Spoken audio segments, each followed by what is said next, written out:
Have you ever walked into a room and felt judged, not for who you are, but for the color of your skin?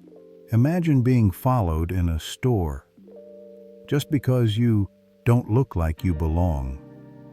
Imagine being the most qualified person in the room, but always overlooked. This isn't fiction. These are real stories, stories of everyday racism that hide in plain sight.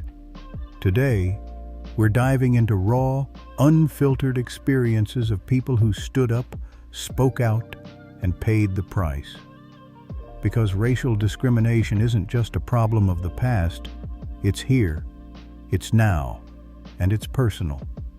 Stay with us. You won't forget what you're about to hear. Racial discrimination is not just a chapter in history books. It's a painful reality for millions of people today. It exists in our schools, workplaces, public spaces, and even in the systems meant to protect us. And sometimes, the worst part is the silence that surrounds it. Let me tell you some stories. Nina, a university student working part-time at a local restaurant, was proud of her Turkish roots. But her pride slowly turned into quiet frustration. Her manager made jokes about her accent, labeled customers by their ethnicity, and when something went wrong, Nina was often the one blamed. One day, without any proof, she was accused of theft and sent home. When she returned, the cold stares and whispered jokes from co-workers told her everything she needed to know. She no longer belonged.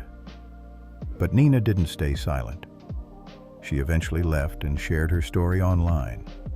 It went viral, and the restaurant was held accountable. Jasmine, only 19, started a new job at a warehouse. From her very first day, the jokes began, mocking her name, her skin, her background. When she spoke up, her manager told her to not make things difficult. The isolation became unbearable.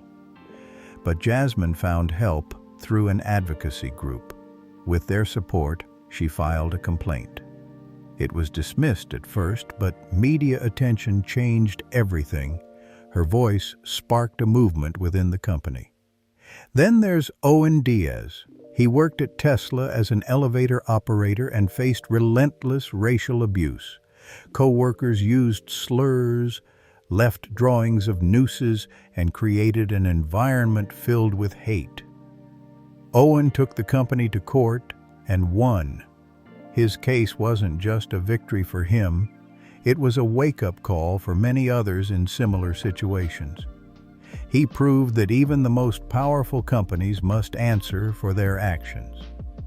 Carrie Ann Knight once appeared in British Army recruitment ads. She represented strength, diversity, and commitment. But behind the scenes, she was battling racism and sexism from her own colleagues. Her superiors ignored her complaints, and the abuse continued.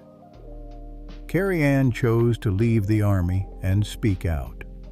Her story reached Parliament and sparked national conversations about institutional racism in the military. Even in childhood, discrimination finds its way in.